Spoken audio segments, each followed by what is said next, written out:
Welcome student, chapter number 4 carbon and its compound. आज का topic है नोमेनक्लेचर ऑफ ऑर्गेनिक कंपाउंड्स।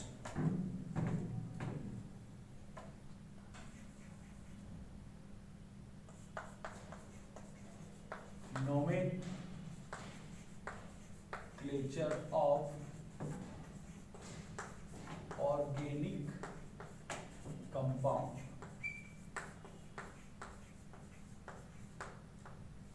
तो यहाँ पर ऑर्गेनिक कंपाउंड यानी कि कार्बन वाले जो कंपाउंड्स होते हैं उसका नोमेनक्लेचर यानी कि उसको हम किस तरह से बुलाते हैं, उसका नाम किस तरह से रखते हैं। तो यहाँ पर नंबर ऑफ कार्बन एटम्स की अगर हम बात करें तो सबसे पहले हम देखेंगे number of carbon atoms. Number of carbon atoms, तो यहाँ पर नंबर ऑफ कार्बन एटम्स जो रहते हैं वो 1 2 3 4 5 6 7 8। तो नंबर ऑफ कार्बन एटम्स को हम किस तरह से बुलाते हैं, अगर हम यहाँ पर बात करें नंबर ऑफ कार्बन एटम्स, अगर हम यहाँ पर देखें तो अगर एक होता है नंबर ऑफ कार्बन एटम्स एक होगा तो उसे हम क्या बुलाएंगे, उसे बोलेंगे हम मीथ। यहाँ पर बोलेंगे मीथ, मीथ यानी 1। अगर हम बात करें नंबर ऑफ कार्बन एटम्स 2 उसे बोलेंगे हम ईथ। अगर हम बात करें नंबर ऑफ कार्बन एटम्स 3 तो मीथ, ईथ, प्रोप। अगर नंबर ऑफ कार्बन एटम 3 होंगे तो हम उसे बोलेंगे प्रोप। 1 का मतलब होता है मीथ, 2 यहां बोलेंगे हम ईथ और 3 कार्बन होते हैं तो हम बोलेंगे उसे prop. Then number of carbon atoms अगर 4 होंगे तो उसे हम बोलेंगे but. Number of carbon atoms अगर 5 होते हैं तो उसे हम बोलेंगे pent. Number of carbon atoms यहाँ पर 6 होते हैं तो उसे हम बोलेंगे 6। और नंबर ऑफ कार्बन एटम्स यहाँ पर 7 होंगे तो उसे हम बोलेंगे यहाँ पर hept. Then number of carbon atoms अगर यहाँ पर 8 रहेंगे तो उसे हम बोलेंगे ऑक्ट। तो स्टूडेंट यहाँ पर हम जब नोमेनक्लेचर करते हैं तो हमें सबसे पहले पता होना चाहिए कि number of carbon atoms compound के अंदर कितने हैं। तो सबसे पहले हमने देखा कि जो एक कार्बन एटम होगा तो उसे हम बोलेंगे मीथ, 2 कार्बन एटम्स होंगे तो ईथ, 3 कार्बन एटम्स होंगे तो हम बोलेंगे उसे प्रोप, 4 कार्बन एटम्स होंगे तो उसे हम बोलेंगे but. Number of carbon atoms यहाँ पर 5 होंगे तो उसे हम बोलेंगे pent. Number of carbon atoms यहाँ पर 6 होंगे तो यहाँ पर हम बोलेंगे, सॉरी यहाँ पर 6 नहीं होगा, यहाँ पर होगा हेक्स।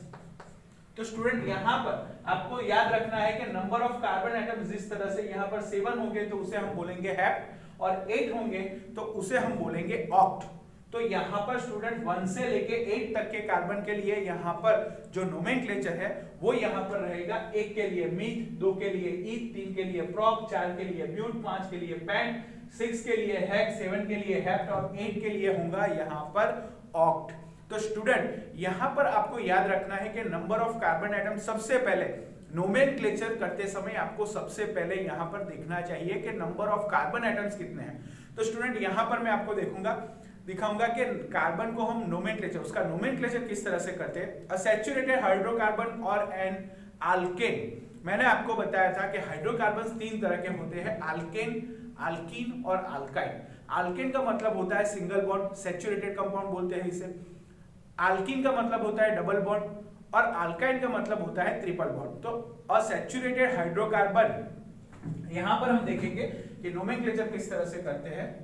यहां पर असेचुरेटेड हाइड्रोकार्बन,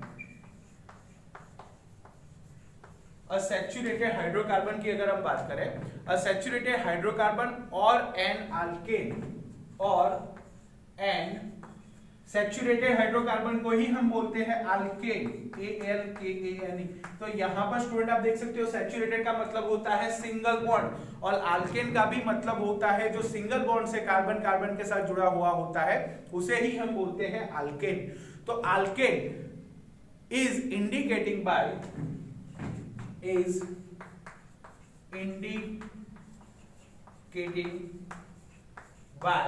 यहां पर हम अल्केन यानी कि सिंगल बॉन्ड वाले saturated compound single indicating by adding ane, indicating by adding N.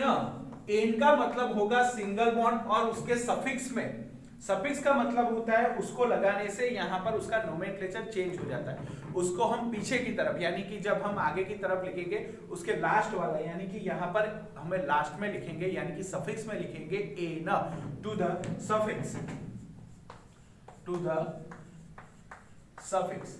तो सफिक्स ऐड करने से नोमेनक्लेचर चेंज हो जाता है। तो यहां पर हमने देखा कि एक कार्बन के लिए मीथ, 2 के लिए ईथ, 3 के लिए प्रॉप, 4 के लिए ब्यूट, 5 के लिए पेंट, 6 के लिए हेक्स, 7 के लिए हेप्ट, 8 के लिए ऑक्ट। तो यहां पर स्टूडेंट आपको याद रखना है नंबर ऑफ कार्बन एटम्स, और नंबर ऑफ कार्बन एटम्स यहां अगर सिंगल बॉन्ड से जुड़े हुए होते हैं उसे हम सैचुरेटेड कंपाउंड भी बोलते हैं, सैचुरेटेड हाइड्रोकार्बन भी बोलते हैं, या उसे हम बोलेंगे अल्केन। तो यहां पर स्टूडेंट सफिक्स में हम लगाएंगे एन। आपको याद रखना है स्टूडेंट यहां पर हम सफिक्स में ऐड करने वाले हैं एन। तो एन का मतलब होता है सारे जो बॉन्ड होंगे वो सिंगल बॉन्ड से जुड़े हुए होते हैं। यहां पर मैं एग्जांपल लूंगा, फॉर एग्जांपल यहां पर हम देखेंगे एग्जांपल, अगर हम एग्जांपल के अंदर बात करें तो यहां पर मैं लूंगा CH4, for example CH4।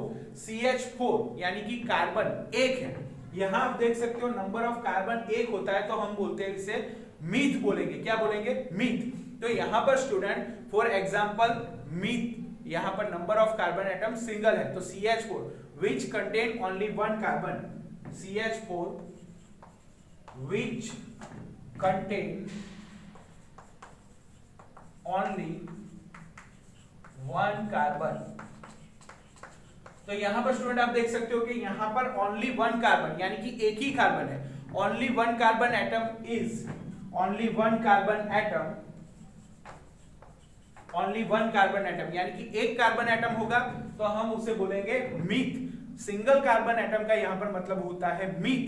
Which only one carbon atom is, अगर उसका हम नोमेनक्लेचर करें नेम एज, तो यहां पर स्टूडेंट आप देख सकते हो नंबर ऑफ सिंगल कार्बन यानी कि ओनली कार्बन के लिए हम यहां पर यूज करेंगे मीथ, मीथ, और यहां पर सफिक्स में लगेगा एन, जो उसका लास्ट वर्ड लगेगा वो लगेगा एन। तो यहां पर मैं आपको दिखाता हूं मीथ, सिंगल कार्बन के लिख लिया हमने मीथ, प्लस सब सिंगल बॉन्ड से जुड़े हुए होते हैं तो यहां पर हो जाएगा एन। सिंगल बॉन्ड का मतलब एल्केन, एल्केन के पीछे का हमने लगाया यहां पर एन। तो आपको यहां पर याद रखना है मीथेन। तो यहां पर जो नोमेनक्लेचर होगा वो होगा methane, meth plus ane methane. तो स्टूडेंट आपको ये अच्छी तरह से यहां पर देख लेना चाहिए कि नंबर ऑफ कार्बन एटम जो है वो सिंगल है।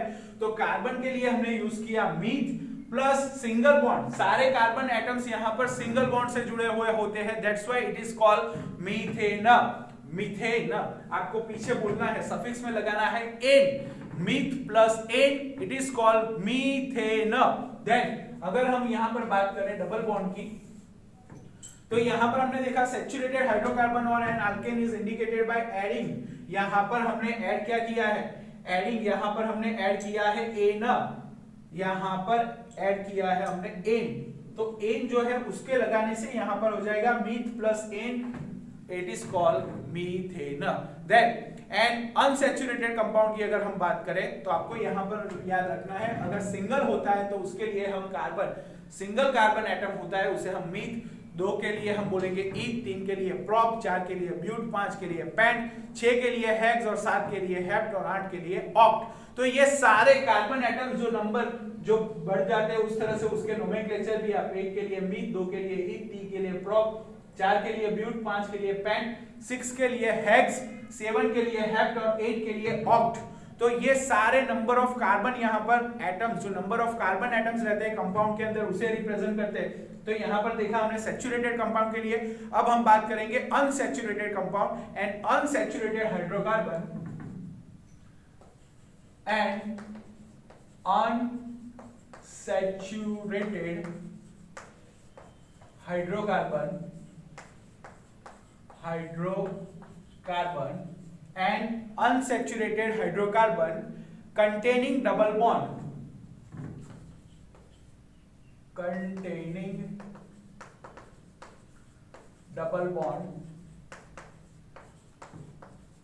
Double bond. अनसैचुरेटेड हाइड्रोकार्बन के लिए हम बोलते हैं डबल बॉन्ड और triple bond. So double bond that is an alkyne, उसे हम बोलेंगे दैट इज एन अल्कीन। तो स्टूडेंट यहां पर आप देख सकते हो इन, यहां पर हमने वर्ड यूज किया था एन, अल्केन, यहां पर आप देख सकते हो हमने वर्ड यूज किया था एन, तो यहां पर जो है अल्किन। तो स्टूडेंट आपको याद रखना है जब डबल बॉन्ड होता है तो अल्किन यानी कि उसके हम एडिंग करेंगे, उसका सफिक्स में हम ऐड करेंगे इन। यहां पर आप देख सकते हो अल्किन बाय एडिंग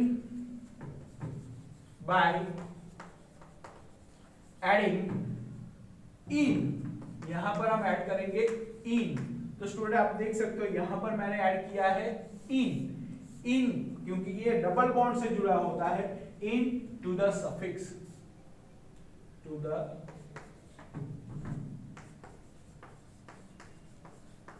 तो स्टूडेंट आप यहां पर देख सकते हो कि इन लगेगा, तो यहां पर मैं एग्जांपल लूंगा CH2, यहां पर मैं 2 कार्बन लूंगा क्योंकि यहां पर अनसैचुरेटेड हाइड्रोकार्बन है और अनसैचुरेटेड हाइड्रोकार्बन के अंदर डबल और ट्रिपल बॉन्ड फॉर्म होते हैं। तो adding into the suffix, यहां पर हम इन लगाएंगे।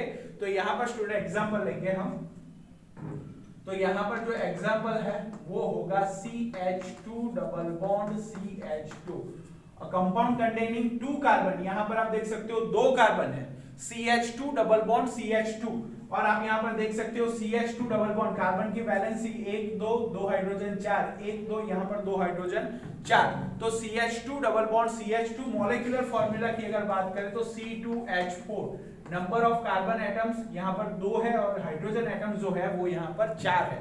तो यहां पर हमें नोमेनक्लेचर करना है, तो यहां पर 2 कार्बन एटम्स के लिए हम लिखेंगे ETH यानी E प्लस, सफिक्स में हमें लगाना है इन, सफिक्स में यानी कि जो हम पहले नंबर ऑफ कार्बन एटम्स लिखेंगे बाद में सफिक्स में लिखेंगे इन।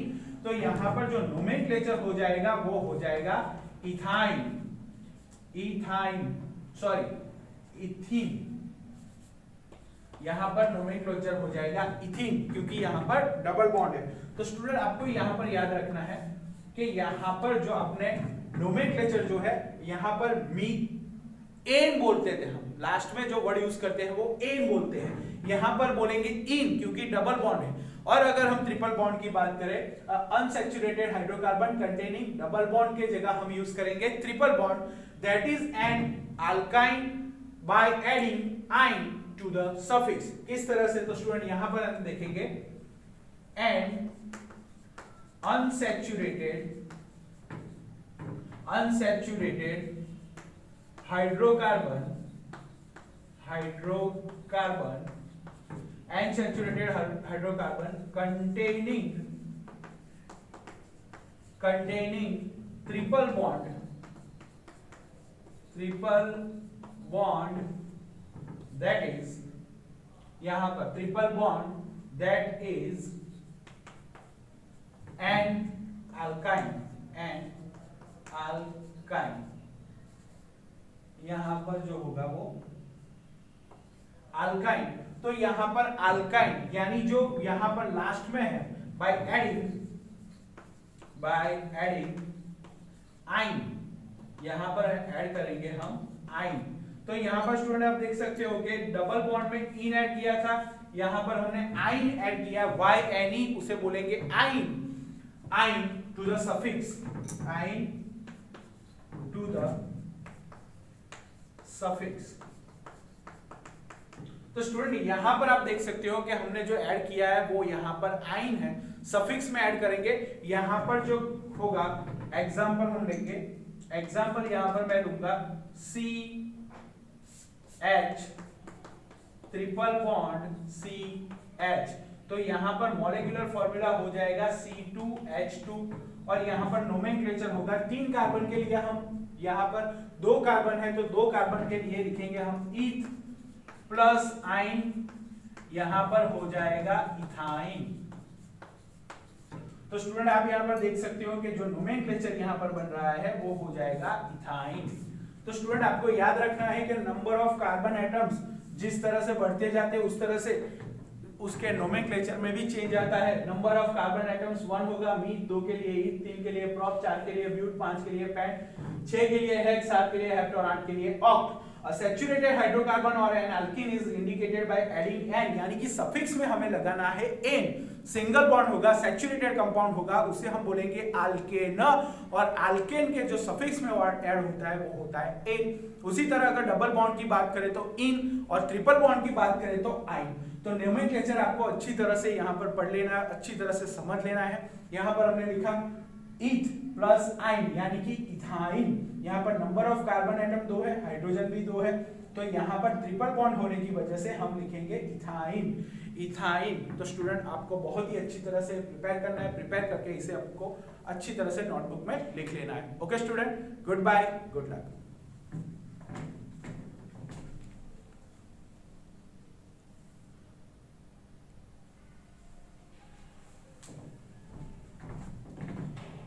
तो स्टूडेंट हमने देखा कि यहाँ पर कार्बन जो होते हैं उसका नोमेनक्लेचर, ऑर्गेनिक कंपाउंड्स का नोमेनक्लेचर, हाइड्रोकार्बन कंपाउंड्स हमने देखा, जो एक कार्बन होता है उसे ईथ बोलेंगे, 2 कार्बन के लिए ईथ बोलेंगे, 1 कार्बन के लिए मीथ बोलेंगे।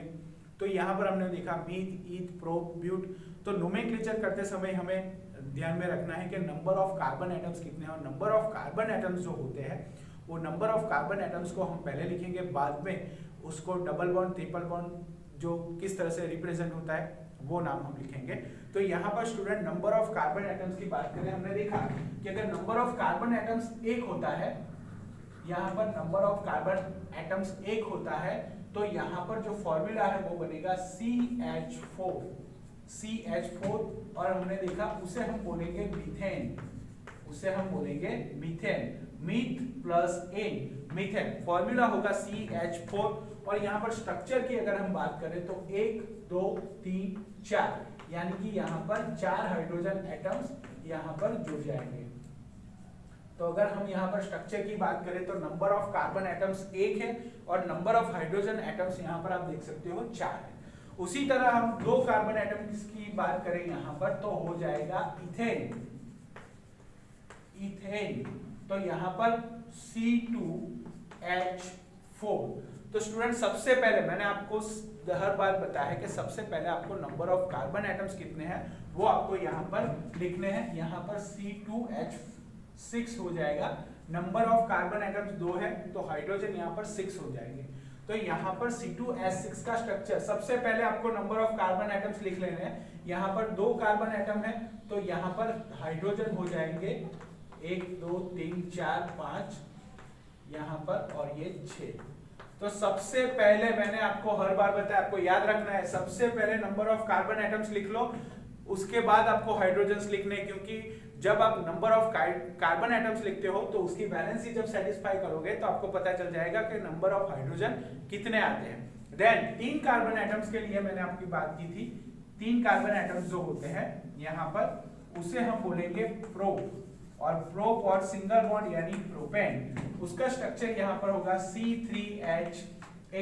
तो नंबर ऑफ कार्बन एटम्स यहाँ पर कितने हैं तो कि 3 हैं। सबसे पहले आपको नंबर ऑफ कार्बन एटम्स यहाँ पर लिख लेने हैं, और वैलेंसी आप जो है कार्बन की उसे सेटिस्फाई करोगे, नंबर ऑफ हाइड्रोजन अपने आप यहाँ पर 8 हो जाएंगे। तो स्टूडेंट सबसे पहले आपको नंबर ऑफ कार्बन एटम्स लिख लेना है यहाँ पर। Then number of carbon atoms अगर यहाँ पर हम बात करें 4 तो वो हो जाएगा ब्यूटेन। तो 4 मतलब ब्यूट, और पीछे लगेगा एन, यहाँ पर हो जाएगा C4H10। तो यहाँ पर सबसे पहले number of carbon atoms, number of carbon atoms यहाँ पर है 4, तो नंबर ऑफ हाइड्रोजन एटम जो है अपने आप यहाँ पर हो जाएंगे 10। 1 2 3 4 5 6 7 8 9 एंड 10। तो स्टूडेंट आपको याद रखना है यहाँ पर कि जब नंबर ऑफ कार्बन एटम्स बढ़ते हैं हाइड्रोजन एटम्स भी बढ़ेंगे। यहाँ पर सबसे पहले आपको नंबर ऑफ कार्बन एटम्स यहाँ पर रख देने हैं, और रखने के बाद आपको यहाँ पर अपने आप हाइड्रोजन एटम्स उसकी बैलेंस सेटिस्फाई करोगे। 1 2 3 4 1 2 3 4 1 2 3 4 1 2 3 4। तो कार्बन की बैलेंसी यहाँ पर सेटिस्फाई होनी चाहिए। यहाँ पर हम कार्बन जब चेन फॉर्म करता है, लॉन्ग चेन फॉर्म करता है, तो हम उसके आगे n लगाते हैं। उसे हम बोलेंगे एन ब्यूटेन, एन पेंटेन। 3 से ज्यादा कार्बन जब होते हैं तो हम यहाँ पर लगाएंगे एन। और नंबर ऑफ कार्बन एटम्स के 5 की अगर हम बात करें तो यहाँ पर फॉर्मूला हो जाएगा C5H, यहाँ पर 12 हो जाएंगे। यहाँ पर सबसे पहले नंबर ऑफ कार्बन एटम्स लगा देंगे तो यहाँ पर होगा एन पेंटेन, यहाँ पर हम बोलेंगे एन पेंटेन। आपको याद रखना है स्टूडेंट, एन पेंटेन मतलब के number of carbon atoms chain form करते हैं तो उसके आगे हम एन लगाते हैं। 3, 4 और ये हो गया हमारा 5। तो यहाँ पर आपको हाइड्रोजन एटम्स लगा देने हैं और जैसे ही आप हाइड्रोजन एटम्स लगाओगे यहाँ पर वैलेंसी होगी वो सेटिस्फाई हो जाएगी। तो स्टूडेंट आपको याद रखना है कि नंबर ऑफ हाइड्रोजन एटम अपने आप सबसे पहले आपको कार्बन एटम यहाँ देख लेने हैं। नंबर ऑफ कार्बन एटम्स कितने हैं तो 5 है, तो सबसे पहले 5 कार्बन एटम को लिख लो। यहाँ पर हाइड्रोजन अपने आप यहाँ पर सेट हो जाते हैं। देखो इस तरह से 1 2 3 4 5 1 2 3 4 5 10 + 2 12। उसी तरह आप नंबर ऑफ कार्बन एटम 6 लेंगे तो हो जाएगा एन हेक्सेन, एन हेक्सेन, और उसका फॉर्मूला होगा C6H14। तो यहाँ पर स्टूडेंट कार्बन एटम्स कितने आ जाएंगे 6, यानी कि 1 2 3 4 5 एंड 6। अब हमें लगा देने हैं हाइड्रोजन एटम्स। तो यहाँ पर आप अच्छी तरह से आपको पता है कि हाइड्रोजन एटम्स जो है इस तरह से यहाँ पर आपको लगा देते हैं।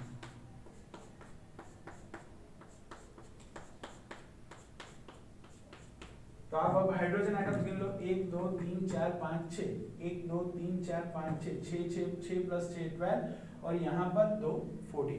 तो C6H14। तो आपको पता है स्टूडेंट कि मैंने आपको बताया कि नंबर ऑफ कार्बन एटम्स जो होते हैं एक होता है methane, ethane, propane, butane, pentane, hexane.